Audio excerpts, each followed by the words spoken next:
Hi guys, musta na kayo dyan lahat? Roda, Madina naman kami. Dito naman kami sa Madina.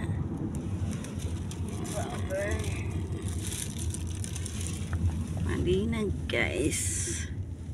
Dito naman kami sa Madina.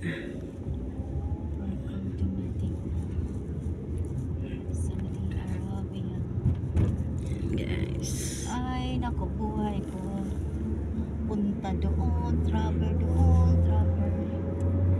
Palagi na lang. Puro mga travel. Yan siya, guys. Hindi mag-isang buwan, punta naman kami sa Jeddah. Tapos ng Jeddah, Jesa naman. Yan guys. Punta naman kami ng Indonesia.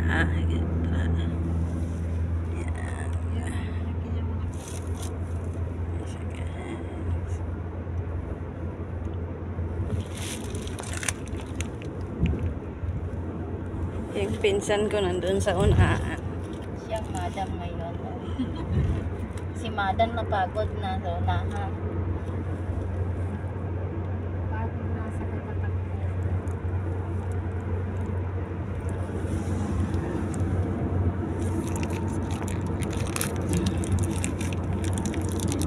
Followers. Buhay OFW.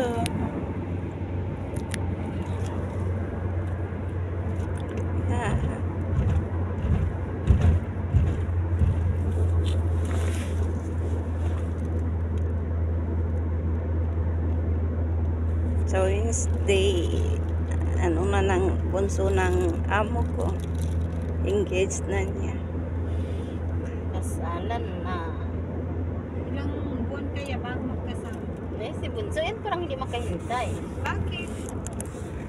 Gusto niya magkasal na agad? Ah, gusto niya gasol na. Ano pa, anuhin pa, may pera rin sila. Yung hindi na mag-ano kasi kaya naman nila. Ready naman ang pera, marami rin silang pera, Hindi okay. naman pa, kaya sa atin na hintayin pag Lahat hinahanap pa. hintayin pag Mag- magpadala yung ano. Yun. Kaya naman nila kahit ngayon magkasal. Duri niya 100,000.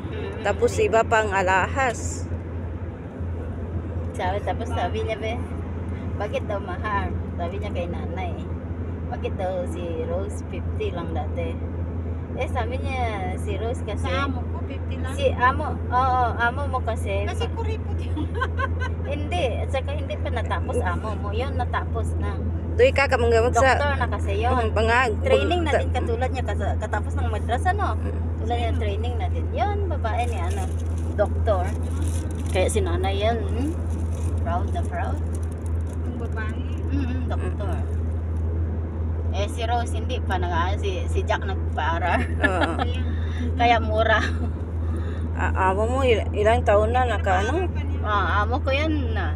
Wala pa rin ano. Wala siya kasi ano, yung amo ko, parang ayaw. Bawasan ng pera. Pero yung amo ni Kaka tapos malaki pa bigay ng asawa niya buwan-buwan.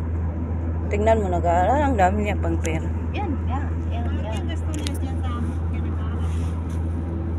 Na malaki naman nung sahod ng amo mo. Yung lalaki, 38,000 ang sahod ng amo mo.